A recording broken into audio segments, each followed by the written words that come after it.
In the fertile plains of South Carolina's tobacco country, during the spring of 1847, a white planter named Edmund Harrove, a man worth over $100,000, vanished without a trace from his own estate. 3 days later, at the bottom of a dry well on the eastern edge of his property, his body was discovered. His neck was twisted at an angle that suggested a fall, or something far worse. Within 6 months, his young widow, Catherine Hargrove, married the dead man's most trusted servant, a man named Josiah, who had been enslaved his entire life until the very week of Edmund's death. By 1869, Josiah owned more land than any black man south of Richmond and died the wealthiest freedman in 3 counties. The authorities never asked a single question. The neighbors never spoke a word, and the truth stayed buried for over 60 years, until a forgotten journal surfaced in a crumbling courthouse basement, written in a hand that belonged to someone who knew exactly what happened that spring night in 1847. Before we continue with the story of Josiah and the Harrove fortune, if you're fascinated by dark mysteries rooted in America's hidden past, make sure to subscribe to Liturgy of Fear and hit that notification bell so you never miss a story like this. Leave a comment telling us what state or city you're listening from. We love hearing from our community around the world. What the journal revealed wasn't just a story of one man's rise from bondage to unimaginable wealth. It was a meticulous chronicle of manipulation, calculated patience, and a crime so perfectly executed that it became invisible in plain sight. The Harrove plantation sprawled across nearly 800 acres of rich Carolina soil, positioned along the PD River, where the land rolled gently toward the water, and the air hung thick with humidity even in early spring. From his father in 1841, Edmund Hargrove had inherited the estate. A man in his late 30s, he had a reputation for shrewdness in business and a certain coldness in personal affairs. He was not well liked among his neighbors, too calculating, too removed from the social graces expected of a gentleman planter, but he was undeniably successful. In Charleston, his tobacco fetched premium prices, and throughout the county, his wealth was the subject of both admiration and quiet resentment. The Harrove household consisted of Edmund, his considerably younger wife Catherine, whom he had married only 2 years prior, and a staff of 14 enslaved people who maintained the house, fields, and stables. Among them was Josiah, a man whose exact age was difficult to determine, but who appeared to be in his early 40s.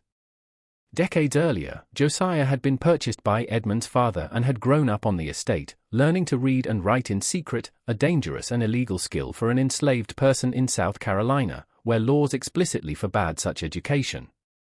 But Josiah was careful, exceptionally so, and his intelligence had not gone unnoticed by Edmund, who used him as a personal assistant, trusting him with financial records, correspondence, and even sensitive business transactions that required discretion. Catherine Harrove was 24 years old, the daughter of a declining planter family from the northern part of the state. Her marriage to Edmund had been arranged by her father, desperate to secure her future as his own fortunes crumbled. By those who knew her, she was described as quiet, observant, with dark eyes that seemed to absorb everything without revealing her thoughts. The marriage was reportedly unhappy. More as a decorative fixture than a partner, Edmund treated her, often leaving her alone for days while he traveled to Charleston or attended business in Columbia. Reading, tending a small garden behind the main house, and occasionally speaking with Josiah, who was one of the few people on the estate who could hold an intelligent conversation, was how Catherine spent her time. By early 1847, beneath the surface, tensions on the Harrove plantation had begun to simmer. About his finances, Edmund had grown increasingly paranoid, obsessively reviewing his ledgers and questioning every expenditure. Some neighbors whispered that he suspected his overseer, a brutal man named Thaddeus Crenshaw, of skimming profits. Others suggested Edmund feared his wife might be planning to leave him, though no one could point to concrete evidence. What was certain was that Edmund had become more isolated, more suspicious, and more dependent on Josiah to manage the details of his daily affairs. To most who encountered him, Josiah himself was an enigma. He spoke little, moved with a quiet efficiency that made him nearly invisible in social settings, and possessed an uncanny ability to anticipate his master's needs before they were expressed.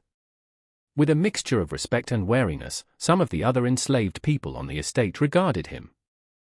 He was neither cruel nor particularly kind, simply distant, as though his mind operated on a plane separate from the daily humiliations and hardships of their shared condition. Any resentment toward his bondage, if Josiah harbored it, he never showed. If he dreamed of freedom, he kept those dreams locked behind a mask of perfect servitude. To South Carolina, the spring of 1847 brought unusually heavy rains, turning the roads into rivers of mud and delaying the planting season.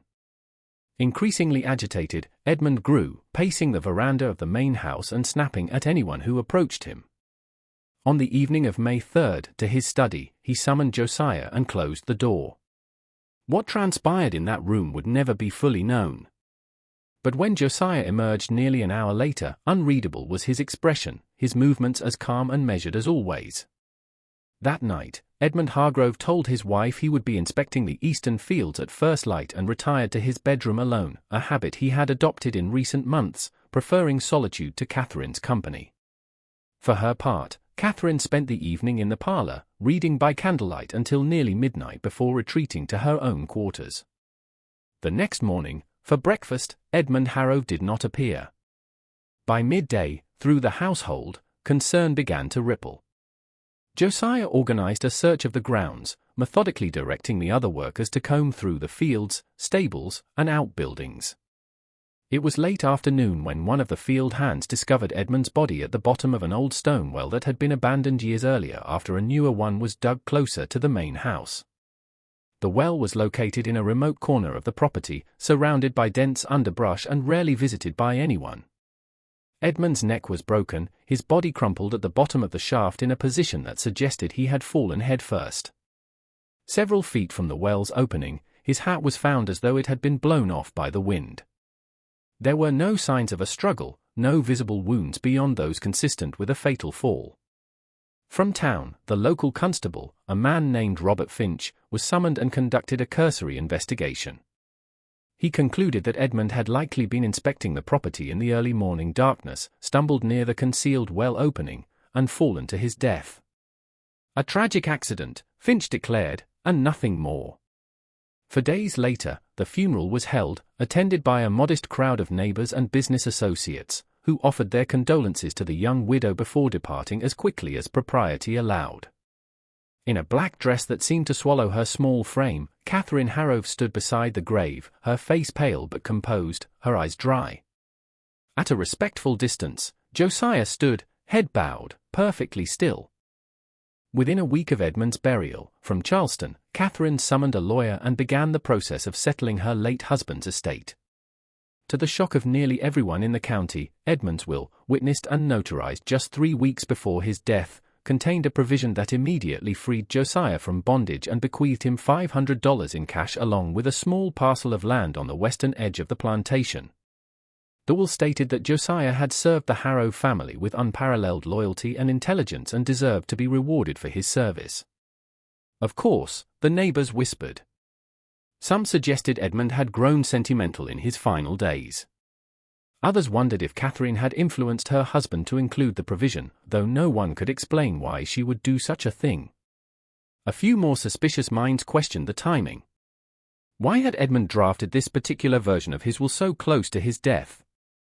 But these questions were asked quietly over dinner tables and in parlors, never directly to Catherine or Josiah. In a society built on rigid hierarchies and unspoken rules, openly challenging the validity of a white man's will was simply not done, especially when that white man was dead and his widow was still mourning. With the same quiet composure he had displayed throughout his years of servitude, Josiah accepted his freedom and his inheritance. He moved into a modest cabin on his new land and for the first several months lived a solitary existence, tending a small crop and rarely venturing into town. Meanwhile, Catherine remained at the main house, managing the plantation with surprising competence for someone who had previously shown little interest in its operations. Then, in November of 1847, exactly 6 months after Edmund's death, in a private ceremony conducted by a traveling minister in the parlor of the Hargrove house, Catherine and Josiah were married. There were no guests, no celebration, no announcement in the local papers. The marriage simply happened, and by the time the neighbors learned of it, the deed was done. Immediate and explosive was the scandal. In South Carolina in 1847, a white woman marrying a formerly enslaved black man was not merely socially unacceptable, it was illegal under state law, punishable by fines, imprisonment, and social annihilation. And yet, every expectation, every rule, every threat of consequence was defied by Catherine Hargrove. When confronted by a delegation of outraged neighbors, she calmly explained that she and Josiah had discovered a loophole in the law. The marriage had been performed by a minister from Massachusetts, where such unions were legal, and the ceremony had technically taken place on property that Catherine owned outright, which she argued constituted a kind of private jurisdiction beyond the reach of local statutes. It was a legal argument so audacious, so carefully constructed that it left the authorities momentarily paralyzed. While state officials debated whether to prosecute, Catherine and Josiah simply carried on, living together openly, managing the plantation as partners and gradually expanding their holdings by purchasing adjacent land from struggling neighbors. By the time the legal system finally moved to challenge the marriage, nearly 2 years had passed, and the couple had already transferred much of their wealth into complicated trusts and partnerships that made it difficult to seize their assets without triggering a lengthy court battle.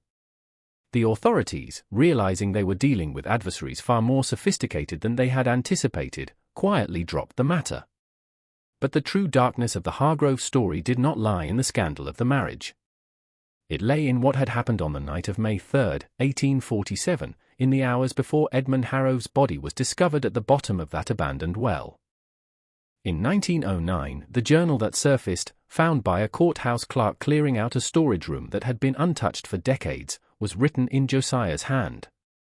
It was not a confession in any legal sense, but rather a meticulous record of events written with the same careful attention to detail that had characterized Josiah's entire life. Sporadically until December of that same year, the journal entries began in March of 1847 and continued, after which they abruptly stopped. The earliest entries described a conversation between Josiah and Catherine that had taken place in the garden behind the main house on a warm afternoon in late March. According to Josiah's account, Catherine had confided in him that Edmund had become increasingly violent, striking her during arguments and threatening to sell several of the enslaved workers, including Josiah himself, if she did not comply with his demands. Terrified, she was trapped in a marriage to a man who viewed her as property, with no legal recourse and no family willing to intervene. Without responding, Josiah wrote that he had listened, but that evening, alone in his cabin, he had begun to think. Edmund Hargrove was worth over $100,000. Under South Carolina law, if Edmund died without children, his entire estate would pass to Catherine as his widow. And if Catherine were to remarry, her new husband would legally control that fortune. Staggering, and utterly impossible under the racial and legal structures of the time if were the possibilities, unless those structures could be manipulated. Over the following weeks, the journal entries detailed a plan so intricate, so dependent on precise timing and psychological manipulation, that it read less like a crime and more like a piece of elaborate clockwork.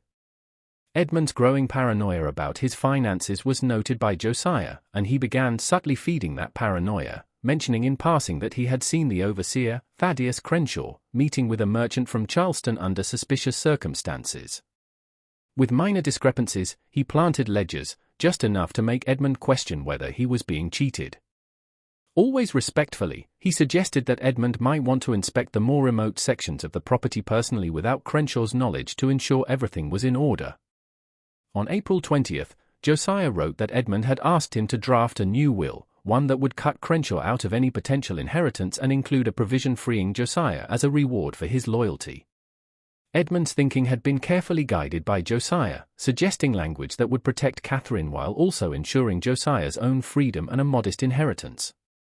Increasingly isolated and suspicious of everyone except Josiah, Edmund had agreed to every suggestion. Sparse but chilling in their precision were the entries from early May. On May 2, Josiah noted that he had spent the afternoon clearing brush near the old abandoned well, ostensibly as part of general property maintenance. He had removed the rotted wooden cover that had once protected the well opening and left the area in a state that appeared natural, overgrown, but with a narrow path that someone walking in dim light might follow, without realizing the danger ahead.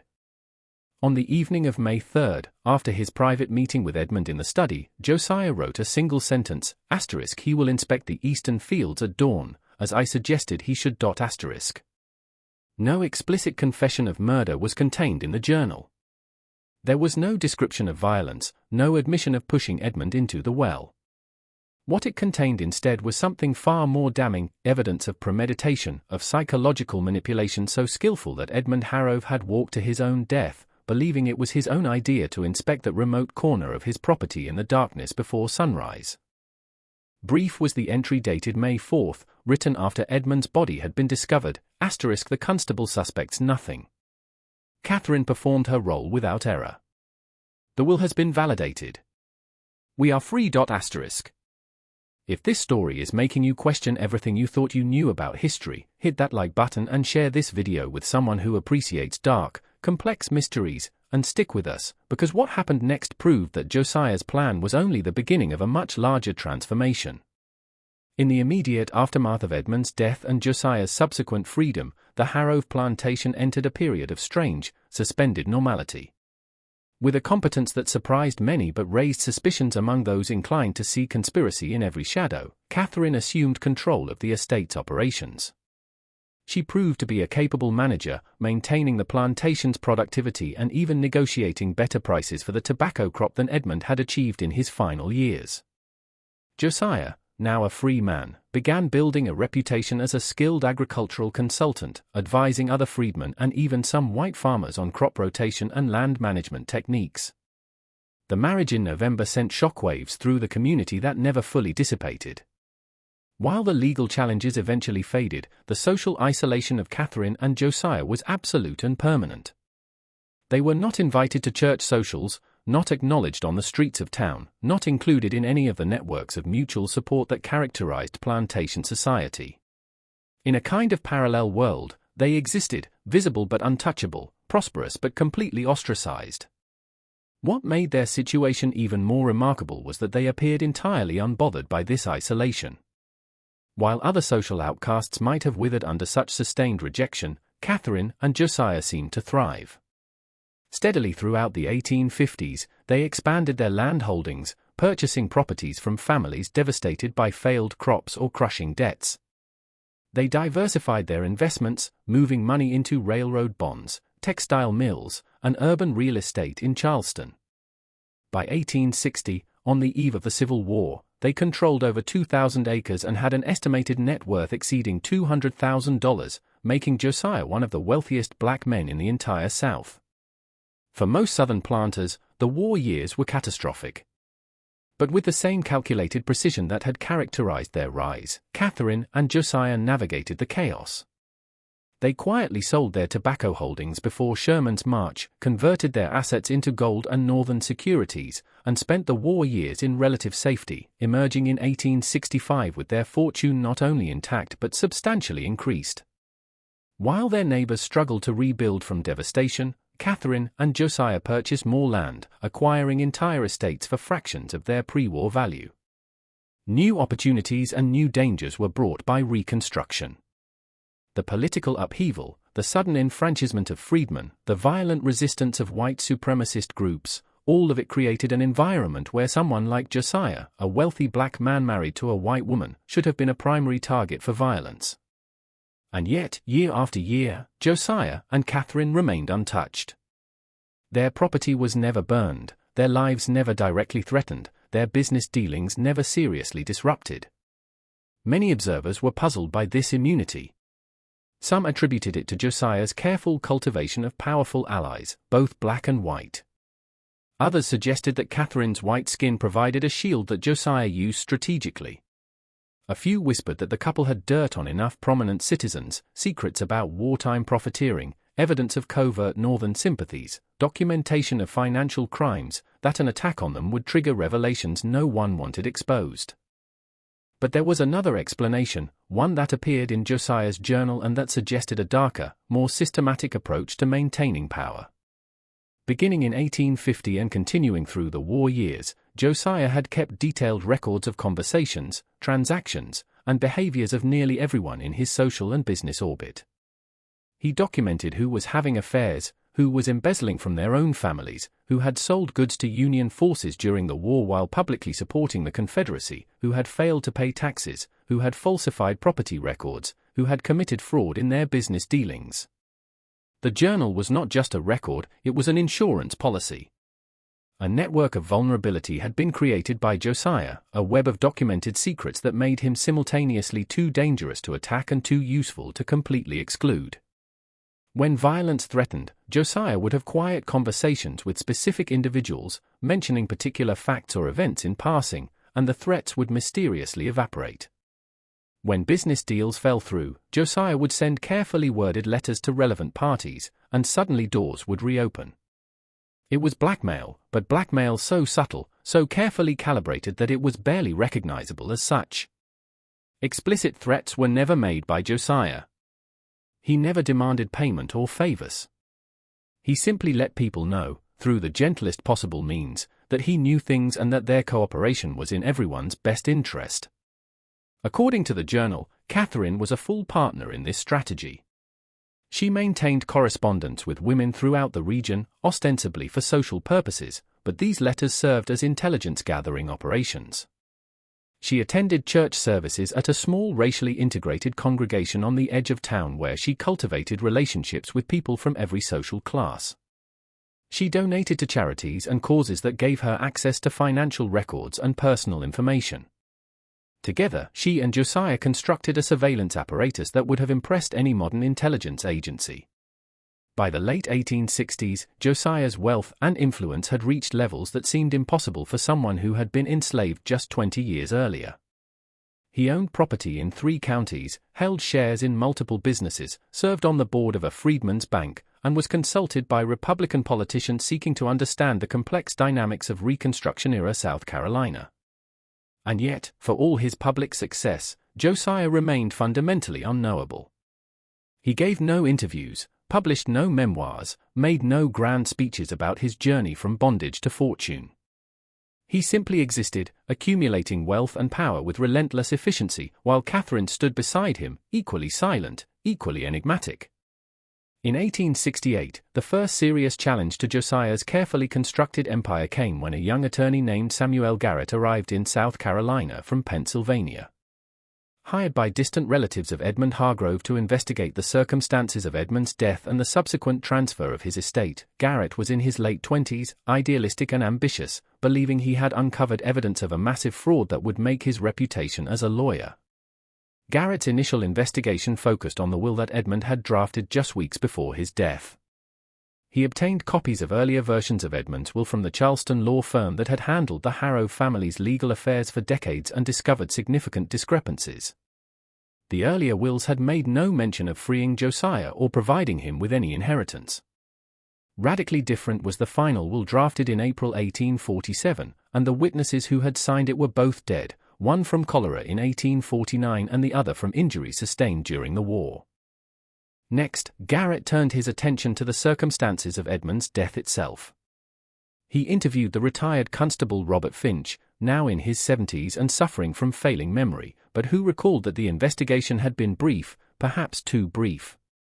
Finch mentioned that he had accepted Josiah's account of the timeline, that Edmund had left the house before dawn to inspect the eastern fields, but admitted he had never actually verified that Edmund had been seen leaving or that there were any witnesses to his departure. Armed with these preliminary findings, Garrett approached Catherine and Josiah directly, requesting an interview. Cordially at the main house, they received him, which had been substantially renovated and expanded in the intervening years, and listened patiently as he explained his concerns. When he finished, Josiah asked a single question: "Do you have any evidence that Edmund Hargrove's death was anything other than an accident?" Garrett admitted he did not yet, but he believed such evidence could be found with a thorough investigation. Thoughtfully, Josiah nodded, then suggested that Garrett might want to speak with several other individuals who had known Edmund well, including a retired judge named Horace Pendleton and a banker named Charles Wickham. He provided addresses and even offered to write letters of introduction. For the next 3 weeks, Garrett spent conducting interviews and reviewing documents. Slowly, a picture began to emerge, but it was not the picture he had expected. Every person he spoke to confirmed the same narrative: Edmund Harrove had been paranoid, unstable, increasingly erratic in his final months. The judge mentioned that Edmund had come to him seeking advice about dissolving his marriage, claiming Catherine was plotting against him. The banker revealed that Edmund had withdrawn large sums of cash in the weeks before his death, behavior consistent with someone planning to flee or hide assets. A former business partner described Edmund as consumed by suspicions that had no basis in reality. What Garrett did not realize, because Josiah's journal would not be discovered for another 40 years, was that every one of these witnesses had been carefully coached. Some had been reminded of indiscretions from their past that Josiah happened to know about. Others had been offered favorable business terms or timely loans. A few were simply friends who trusted Josiah's version of events without question. The portrait of Edmund as a disturbed, paranoid man who might well have wandered into danger through his own recklessness was not entirely false. Edmund had indeed been paranoid in his final months, but it had been deliberately cultivated and amplified. Garrett's investigation stalled. He could find no evidence of foul play, no witnesses willing to contradict the official account, no documents that proved anything beyond the fact that Josiah had benefited enormously from Edmund's death. Frustrated, he returned to Pennsylvania empty-handed, his reputation damaged by the expensive and fruitless investigation. But Garrett's inquiries had rattled something loose. In late 1868, a series of anonymous letters began circulating in the county, addressed to various prominent citizens and local newspapers. The letters claimed to be from someone who had worked on the Harrow plantation in the 1840s and who had witnessed suspicious conversations between Josiah and Catherine in the weeks before Edmund's death. The letters suggested that the two had been planning Edmund's murder, that they had manipulated him into drafting a new will, and that they had orchestrated his death to appear accidental. A sensation was created by the letters. Public meetings were held, demands for a new investigation were voiced, and pressure mounted on local authorities to take action. But there was a problem. The letters contained no specific, verifiable information. They offered no names of other witnesses, no details that could be independently confirmed, no physical evidence that could be examined. They were accusations without substance, sensational, but ultimately hollow. To the controversy, Catherine and Josiah responded by doing something unexpected. They hired their own investigators to determine the source of the letters and publicly offered a substantial reward for information leading to the identification of the author. This aggressive countermove put the letter writer on the defensive and shifted the narrative. Instead of Catherine and Josiah being the suspects under investigation, they became the victims of a malicious campaign of slander. Within 2 months, the letter writer was identified as a former overseer who had been fired from a neighboring plantation for theft and who bore a grudge against wealthy freedmen in general. The man was arrested, tried for criminal libel, and sentenced to 6 months in jail. The scandal evaporated as quickly as it had emerged, and Catherine and Josiah's reputation, such as it was, survived intact. What the public did not know was that the overseer had been carefully selected as a scapegoat. Josiah's journal entries from this period revealed that the letters had actually been written by Josiah himself, part of a preemptive strategy to neutralize any lingering suspicions by allowing them to be aired and then systematically debunked. The overseer had been framed, his poverty and desperation exploited to provide a convenient villain. It was a ruthless calculation, executed with the same cold precision that had characterized every other aspect of Josiah's rise. Both triumph and shadow were brought by the 1870s to the Harrow estate. Josiah's wealth continued to grow, and he became an influential figure in Republican politics during Reconstruction. Though he never held office himself, he funded schools for freedmen, contributed to churches, and presented himself publicly as a self-made man who had risen through intelligence and hard work, a living embodiment of what emancipation could achieve. But privately, the relationship between Catherine and Josiah had begun to fray. The journal entries from this period, fewer and more cryptic than earlier ones, hint at growing tensions. Catherine had become increasingly interested in spiritualism and reform movements, attending séances and corresponding with abolitionists and women's rights advocates in the North. Josiah viewed these activities as dangerous distractions, potential threats to the carefully constructed facade they had maintained for over 2 decades. In 1873, Catherine suffered a miscarriage, their first and only pregnancy. She was 48 years old, and the loss devastated her in ways that Josiah seemed unable or unwilling to comprehend. She withdrew into herself, spending long hours alone in the garden or locked in her room, writing letters that she never sent. The few journal entries from this period described Catherine as increasingly unreliable and prone to emotional outbursts that threaten our position. Then, in January of 1874, a stranger arrived at the Harrow estate, a man in his early 30s who introduced himself as Daniel Stokes, a journalist from Boston, writing a book about successful freedmen in the post-war South. He requested an interview with Josiah, and after some initial hesitation, Josiah agreed. The interview took place in Josiah's study with Catherine present and lasted several hours. Probing questions about Josiah's early life, his relationship with Edmund Hargrove, the circumstances of his emancipation, and the growth of his fortune were asked by Stokes. Carefully, Josiah answered, providing the public version of events: hard work, good fortune, wise investments, Catherine support. But on certain points, particularly the timeline around Edmund's death and the unusual provisions of the will, Stokes pressed. At one point, Stokes mentioned that he had spoken with Samuel Garrett, the Pennsylvania attorney who had investigated the case years earlier, and that Garrett still harbored doubts about the official narrative. Cordially, the interview ended, with Josiah offering to provide additional documentation if needed. But after Stokes departed, Josiah immediately dispatched a trusted associate to Boston to learn everything possible about this journalist. What the associate discovered was troubling. Daniel Stokes was not writing a book about successful freedmen. He was investigating unsolved crimes from the antebellum period, specifically cases where enslaved people might have murdered their masters and escaped detection. One of the longest and most revealing in the entire collection is Josiah's journal entry from this period. He wrote that Stokes represented the greatest threat they had faced since Garrett's investigation, because Stokes was motivated not by money or family loyalty, but by ideology, a belief that the truth, whatever it might be, needed to be exposed.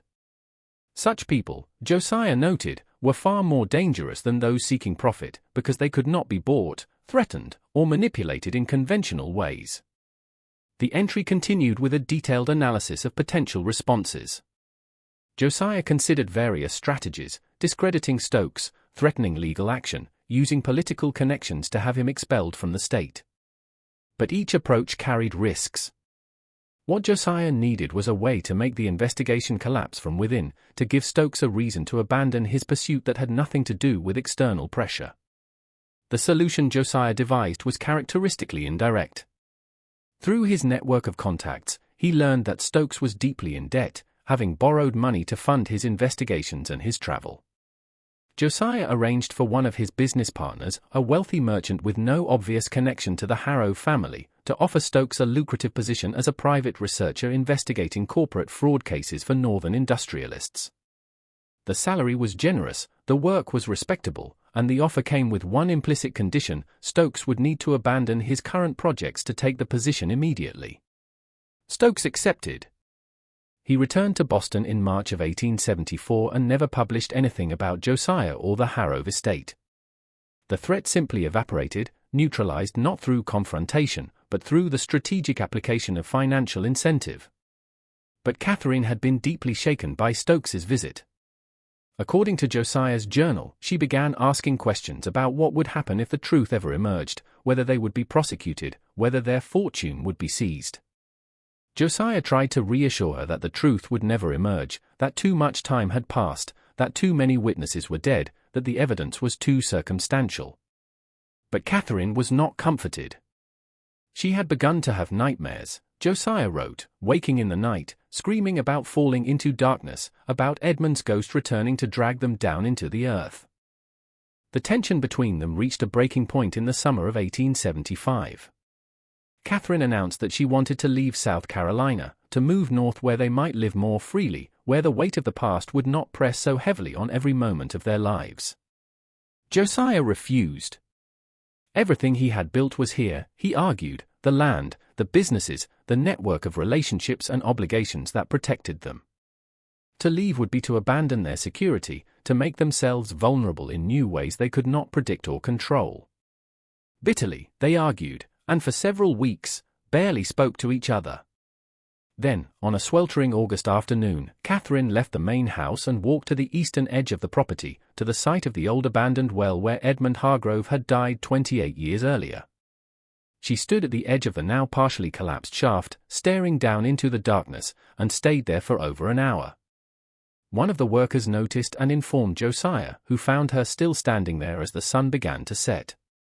According to his journal, Josiah asked Catherine what she was doing, and she replied that she was keeping him company. When Josiah asked what she meant, Catherine said she could feel Edmund down there, waiting, patient, knowing that eventually they would join him. Josiah wrote that he realized in that moment that Catherine was no longer fully rational, that the years of secrecy and isolation had broken something essential in her mind. That night, Josiah made a decision. He wrote in his journal that Catherine had become a liability, that her instability threatened everything they had built, and that he needed to take measures to ensure our survival. The entry ended with a chilling sentence, *, she has always been willing to do what was necessary. I pray she remained so until the end. *. What happened next would not be fully understood until Josiah's journal was discovered decades later. And even then, the full truth remained shrouded in ambiguity and horror. In September of 1875, Catherine Harrove became seriously ill. The illness began with headaches and nausea, progressed to severe abdominal pain and weakness, and within 3 weeks left her bedridden and barely able to speak. The local physician, Dr. Marcus Brennan, diagnosed her with gastric fever and prescribed rest, bland foods, and medicinal tonics. But Catherine continued to deteriorate, losing weight rapidly, suffering from tremors and episodes of delirium where she would cry out about shadows in her room and voices calling to her from beneath the floor. Nurses to care for her around the clock were hired by Josiah, and he consulted with specialists from Charleston, but nothing seemed to help. By early October, Catherine was in constant pain, her body wasted, her mind drifting in and out of consciousness. Privately, Dr. Brennan told Josiah that he believed Catherine was dying, though he could not identify the specific cause, perhaps a tumor, perhaps some internal injury that had gone undetected, perhaps simply the cumulative toll of years of stress and unhappiness. The nurses who attended Catherine during those final weeks would later speak, always cautiously, always years after the fact, of strange behaviors they witnessed. Catherine would sometimes wake in the middle of the night, lucid despite her illness, and ask to be taken to the window facing east toward the abandoned well. She would stare out into the darkness for hours, whispering words the nurses could not quite make out, as though holding a conversation with someone invisible. One nurse, a devout woman named Ruth Denton, reported that she once heard Catherine say clearly, "I know you're waiting, Edmund. I'll bring him to you soon." During the day, when Catherine's fever was at its worst, she would ramble about events from 1847, describing in vivid detail conversations she and Josiah had held in the garden, plans they had made, fears they had shared. At first, the nurses dismissed these ravings as the confused product of a dying mind. But Mrs. Denton began to notice that Catherine's descriptions were remarkably consistent, that she mentioned specific dates, specific words, specific gestures that formed a coherent narrative when pieced together. Troubled by what she was hearing, Mrs. Denton began taking notes in a small diary she kept in her apron pocket. Twice daily, in the morning and evening, Josiah visited Catherine's sick room, always bringing her meals personally and dismissing the nurses while he fed her. He would sit beside her bed, speaking to her in low tones that the nurses could not hear through the closed door. After these visits, Catherine would often seem more agitated, her tremors worse, her breathing more labored, but she never complained about Josiah's presence. In fact, during her more lucid moments, she seemed to expect his visits, even welcomed them, though her eyes held an expression that Mrs. Denton later described as resigned, like someone who has accepted a punishment they believe they deserve. In the third week of October, Catherine's condition took a dramatic turn. She developed a high fever that Dr. Brennan could not break, and her skin took on a strange grayish pallor that the physician had never seen before.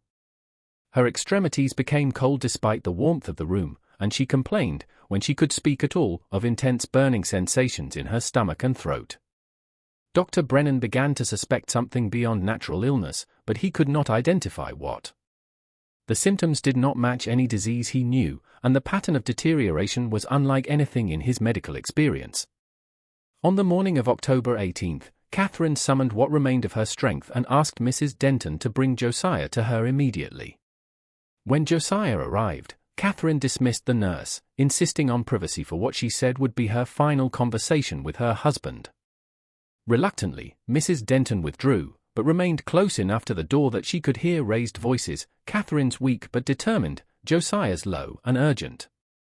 The conversation lasted nearly an hour, and when Josiah finally emerged, Mrs. Denton later recalled, his face was like a man who had seen his own grave open before him. Catherine died the following afternoon, October 19, 1875, at precisely 3 p.m. Mrs. Denton was alone with her at the end, as Josiah had stepped out of the room just minutes before. Catherine's final words, according to the nurse's diary, were, "Tell Josiah that Edmund is satisfied now. Tell him we'll all be together soon beneath the ground where we belong." Then she closed her eyes, exhaled slowly, and was gone. The official cause of death was listed as gastric fever complicated by nervous exhaustion. She was buried beside Edmund Hargrove in the small family cemetery on the estate, under a simple marble headstone that bore her name and dates of birth and death with no epitaph. Very few people attended the funeral. Most of the old families who had known the Hargroves were dead or had moved away, and the new generation of freedmen and carpetbaggers who populated the region had little connection to Catherine's story. Beside the grave as the minister spoke, Josiah stood, his face expressionless, his hands folded in front of him. If he felt grief or guilt or relief, no one could tell. But Josiah's journal tells a different story, one that would not come to light for 34 years. The entries from August through October of 1875 describe a methodical process of poisoning. Josiah had researched various substances available to him through his business connections, compounds used in agricultural applications, in mining operations, in industrial processes. He had settled on a combination of arsenic trioxide and lead acetate, substances that would produce symptoms consistent with gastric fever while being virtually undetectable with the medical knowledge and testing methods available in 1875. Gradually, he had administered the poison, mixing it into Catherine's food and drink in doses carefully calculated to produce a slow, irreversible decline that would appear natural. Clinical in their detail are the journal entries, describing dosages, symptoms, adjustments to the treatment when Catherine's body proved more resilient than expected. He noted her weight loss, the progression of her tremors, the timing of her episodes of delirium. He recorded which food she could still tolerate and which made her violently ill, adjusting his delivery method accordingly. He documented the reactions of Dr. Brennan and the nurses, satisfied that none of them suspected anything beyond natural disease. For the first several weeks, there is no emotion in these passages, no expression of regret or justification beyond a single sentence written on September 2, *, "She has become a threat to everything we built. This is necessary.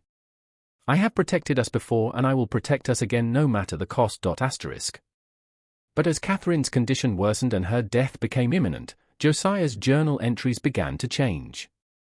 He started describing dreams, vivid, disturbing dreams where he would find himself standing at the edge of the old well, looking down into darkness that seemed to pulse and breathe like a living thing.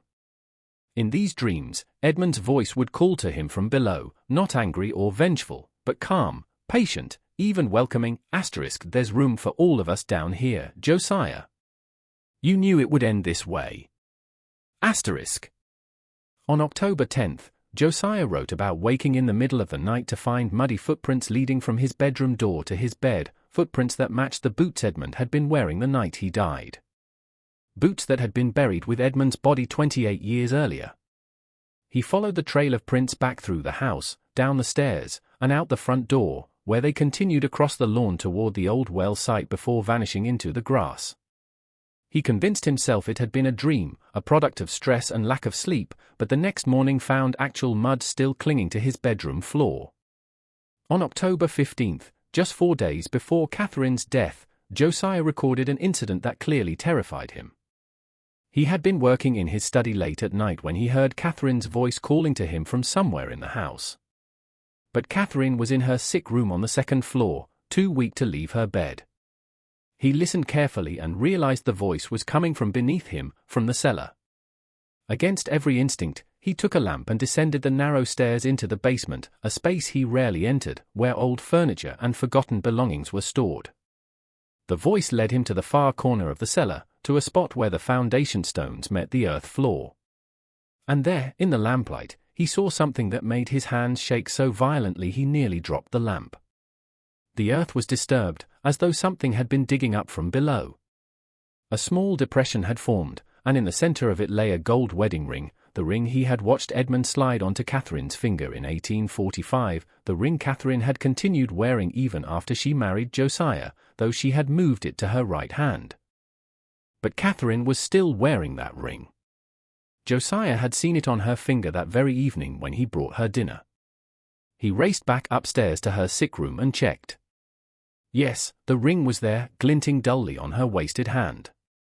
He returned to the cellar, lamp held high, and the ring in the disturbed earth was still there, two identical rings, impossible and undeniable. He pocketed the cellar ring and filled in the depression with his bare hands, packing the earth down firmly, his breath coming in short gasps. The journal entry describing this incident ends with a passage that reveals Josiah's mental state more clearly than anything else he had written, I no longer know if I am the hunter or the hunted. I began this game 28 years ago believing I could control every variable, anticipate every consequence. But there are debts that compound in darkness, and I fear I have been calculating in the wrong currency all along. Catherine will die in 4 days. I know this because I have planned it, measured it, insured it. But I'm beginning to understand that her death will not end this. Nothing will end this. Edmund has been patient, more patient than I ever imagined possible. He has been waiting in that well, in that darkness, growing stronger while I grew wealthy, and now he is ready to collect what I owe him. What makes these entries particularly disturbing is the revelation that Catherine knew what was happening, and had known for some time. On October 18, the day before her death, she had summoned Josiah for that final private conversation, the one Mrs. Denton had overheard through the door. Josiah's journal entry from that night provides the content of what Catherine had said to him during that hour-long confrontation. Catherine had told him that she had realized he was poisoning her in mid-September when she recognized the taste of the compounds in her food.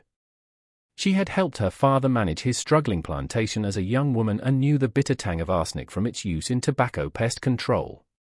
But instead of accusing him or seeking help, she had continued eating and drinking what he brought her, accepting the poison without resistance. She told Josiah that she had been ready to die since that afternoon in August when she had stood at the edge of the old well and felt Edmund's presence calling to her from below. I have lived with what we did every day for 28 years, Catherine had said, according to Josiah's account. I wake with it. I sleep with it. I see Edmund's face in every shadow and hear his voice in every silence. You think you have been protecting us, protecting our fortune, our position. But there is nothing to protect, Josiah. We are already dead.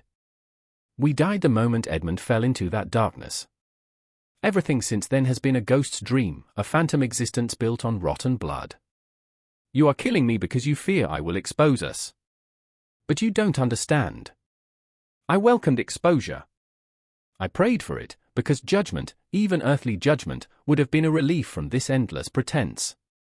She had continued, her voice growing weaker but more urgent. Edmund was a cruel man, a cold man, a man who treated both of us as property to be used. I do not regret his death. I planned it with you willingly, executed it without hesitation. But I did not understand then what I understand now. That some acts create obligations that transcend law, transcend morality, transcend even death itself. Edmund is in that well, Josiah. But he is not resting. He is waiting. And when I join him, when you have finished this work you began in September, he will be satisfied enough to wait a little longer for you. But not much longer.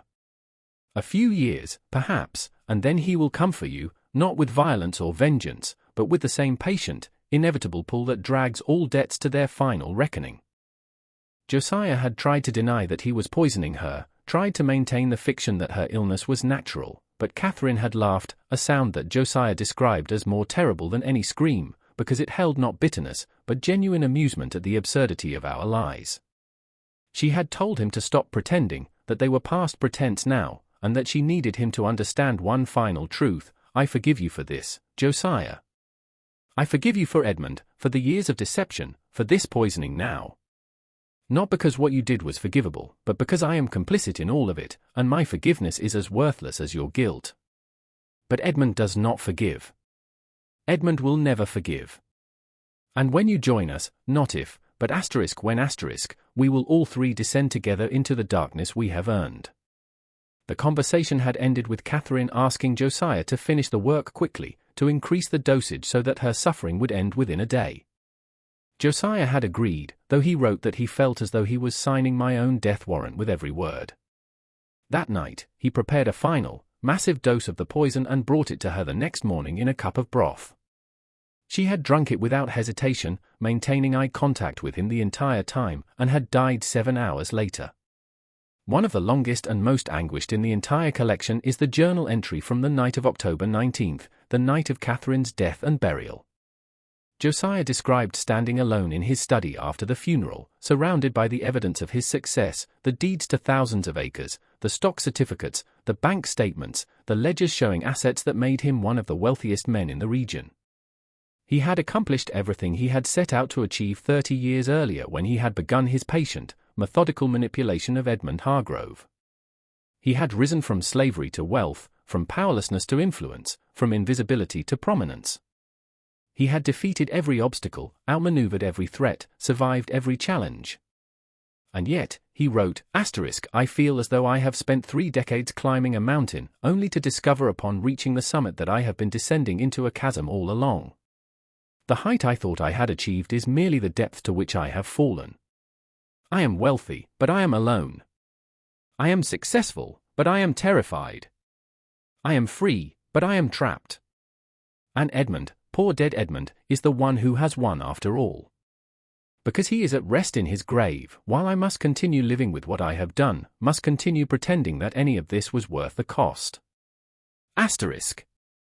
The entry concluded with the sentence that has puzzled historians and psychologists ever since, she died this afternoon. The physician suspects nothing. I am now the sole owner of everything we took from Edmund Hargrove. I have won, but God help me, I have also lost everything that mattered. In the weeks following Catherine's death, the strange incidents on the estate intensified. Workers reported not just hearing a woman's voice calling from the direction of the old well, but seeing a figure in white standing at the edge of the woods at dusk, a figure that would vanish when approached. With increasing frequency, objects in the main house were found moved or disturbed. Josiah's personal belongings would go missing and then reappear in significant locations, his shaving razor left beside the well site, his reading glasses placed on Catherine's grave, his pocket watch found in the cellar precisely where the duplicate wedding ring had been. Profoundly disturbed became Josiah's sleep. He would wake multiple times each night, sometimes finding himself standing in locations he did not remember walking to, the hallway outside Catherine's old sick room, the front porch facing east toward the well, once even in the cemetery itself, standing between Edmund's and Catherine's graves with no memory of how he had gotten there. He began sleeping with his door locked and furniture barricaded against it. But still, he would wake to find himself elsewhere, as though some force were moving him against his will, or without his conscious awareness. In December of 1875, Josiah wrote an entry describing an encounter that shook him more profoundly than anything that had come before. He had been working late in his study, reviewing financial documents, when he heard footsteps in the hallway outside, slow, deliberate footsteps that he recognized immediately as Catherine's distinctive gait, slightly uneven due to an old ankle injury she had sustained as a child. He sat frozen, listening as the footsteps approached his study door, paused, and then continued past, moving toward the stairs. Every rational part of his mind insisted this was impossible. Catherine was dead, buried, gone.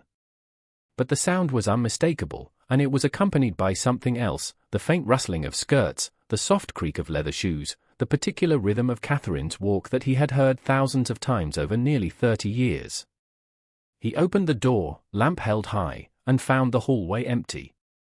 But the footsteps continued, now descending the stairs, and he followed, drawn by a compulsion he could not resist. The footsteps led him through the silent house, out the front door, across the dew-soaked lawn, and toward the eastern edge of the property, toward the site of the old well where Edmund had died 28 years earlier. Josiah followed, his lamp casting wild shadows, his breath visible in the cold December air. The footsteps remained always just ahead of him, close enough to hear clearly but impossible to catch, leading him inexorably toward the collapsed shaft that marked the place where everything had begun. At the edge of the well, the footsteps stopped. Several feet away, Josiah halted, raising his lamp, peering into the darkness. The well had partially collapsed over the years, filled with debris and earth. But the opening was still visible, a darker shadow within the general darkness of the night. And as Josiah stood there trying to understand what was happening, he heard something that turned his blood to ice. A man's voice, faint but unmistakable, calling his name from deep within the earth, Josiah. It was Edmund's voice. Not angry, not vengeful, but calm, almost conversational, as though Edmund were calling to him from another room rather than from beneath tons of earth and rubble and decades of accumulated decay. Josiah, I know you can hear me. I've been waiting for you to come. Catherine is here now, and we're both waiting. It's time, Josiah. It's been time for years, but I wanted you to understand first, to really understand what you've done, what you've become. Do you understand now? Josiah tried to speak, tried to deny what he was hearing, but his throat had closed and no sound would come. The voice continued, patient and inexorable, you thought you were so clever, planning everything so carefully, manipulating everyone so skillfully. And you were clever, Josiah, far cleverer than I ever was. You took everything from me, my life, my wife, my fortune. And you made it look like accidents and natural causes and legal inheritance. You built an empire on my bones. But cleverness isn't wisdom, and success isn't victory. You forgot the most important thing. Debts must be paid. And the longer they go unpaid, the more interest they accumulate. The voice paused, and in the silence, Josiah heard another sound, softer, feminine, unmistakably Catherine's. Come home, Josiah. Come home to us. You've been running for so long, and you must be so tired. We're all tired. Let's rest together now in the darkness where we belong. Josiah fled. He ran back to the house, stumbling over the rough ground, his lamp swinging wildly, his heart hammering in his chest.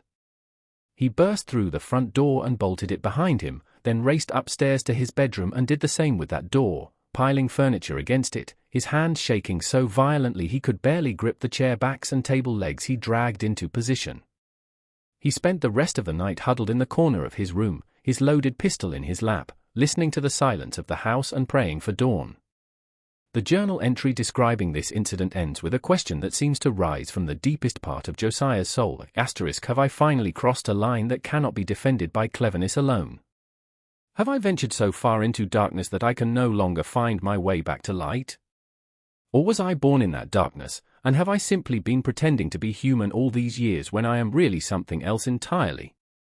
Something that belongs in the earth with Edmund and Catherine, something that has no right to walk in daylight or live among decent people, *. Increasingly fragmented and disturbing become the remaining entries in the journal.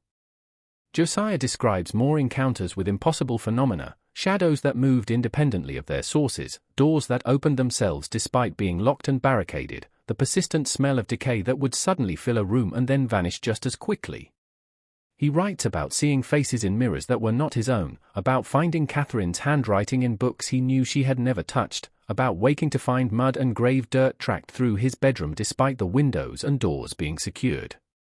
But what disturbs Josiah most profoundly is not these external manifestations, but something internal, a growing conviction that he is no longer entirely himself, that something is slowly hollowing him out from within, making room for other presences. He describes moments when he will be speaking to a visitor or conducting business and suddenly realize he has no memory of the previous several minutes, as though he had briefly ceased to exist and then returned to find himself mid-conversation. He describes times when he catches his reflection in a window or mirror and sees expressions on his face that he did not choose to make, emotions he did not consciously feel. On Christmas Eve 1875, Josiah wrote an entry that suggests he was considering ending his own life. He described standing in his study with his pistol loaded, the barrel cold against his temple, his finger on the trigger, but he could not complete the action. Not because he wanted to live, He was clear that he no longer found any joy or meaning in existence, but because he feared what would come after. If I die by my own hand, he wrote, I will descend immediately to where they are waiting.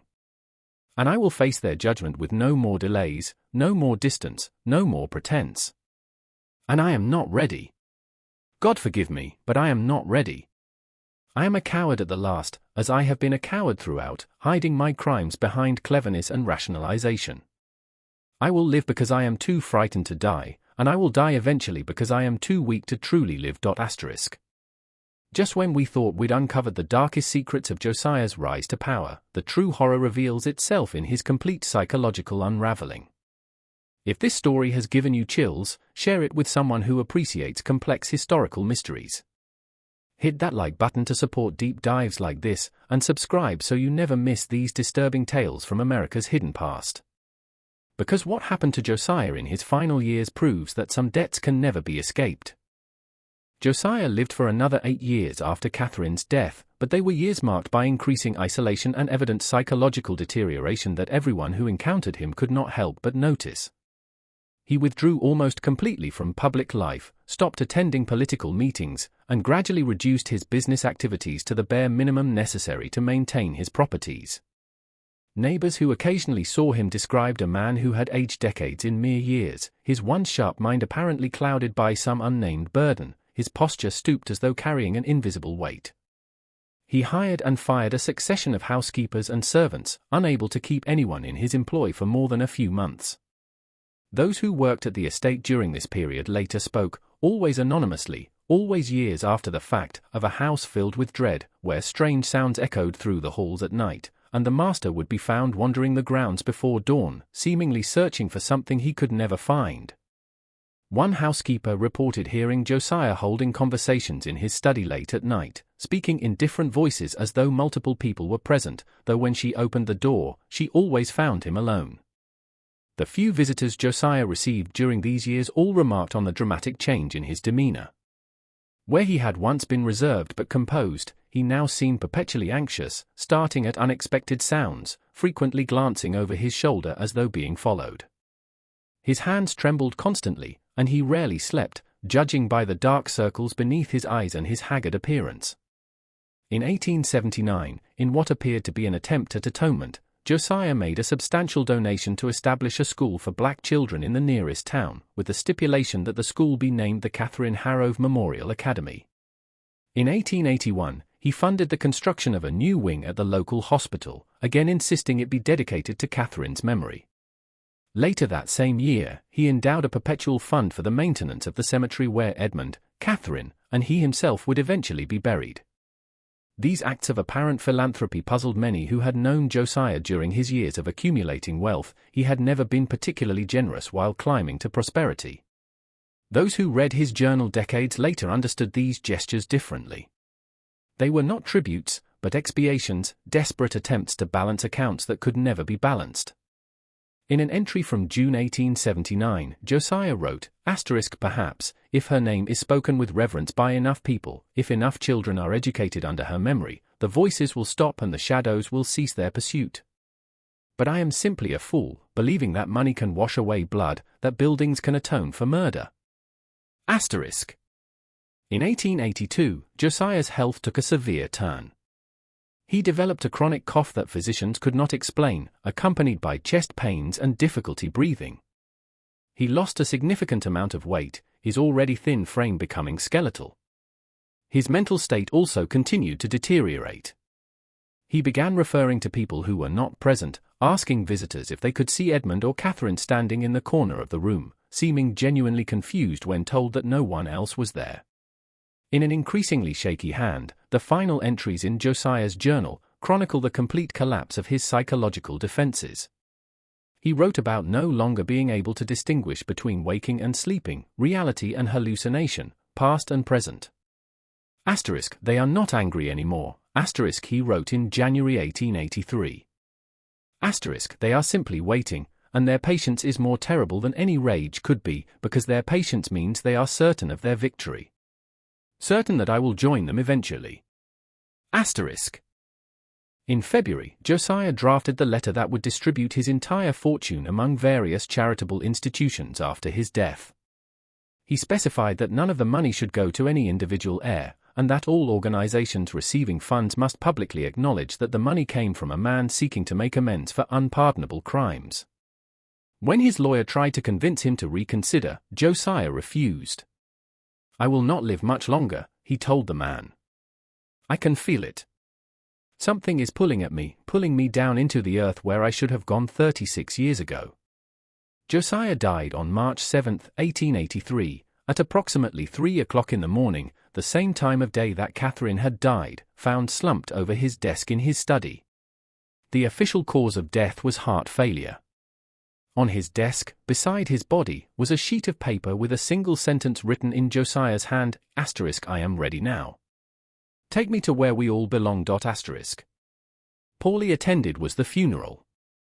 Josiah was buried in the small cemetery beside Edmund and Catherine, his grave marked with a simple headstone. No one delivered a eulogy. No one spoke of his accomplishments or mourned his passing. He was simply interred and forgotten, as he had requested. Without challenge, the terms of his will were executed. His entire estate, valued at over $300,000, was divided among several black educational institutions and charitable organizations serving impoverished communities throughout the South. The Harrove estate itself was sold to investors who subdivided the land. The main house stood empty for several years, acquiring a reputation for being haunted, before being torn down in the early 1890s. When Josiah's journal was discovered in 1909, tucked inside a sealed box in a courthouse storage room along with Mrs. Denton's nursing diary, it created a brief sensation. Several newspapers published excerpts, and there was talk of reopening investigations into both Edmund's and Catherine's deaths, but nothing came of it.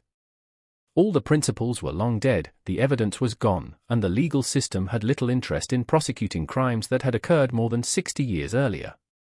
The journal eventually made its way into university archives, where historians debated its authenticity and meaning. Some viewed it as a confession by a man driven mad by guilt.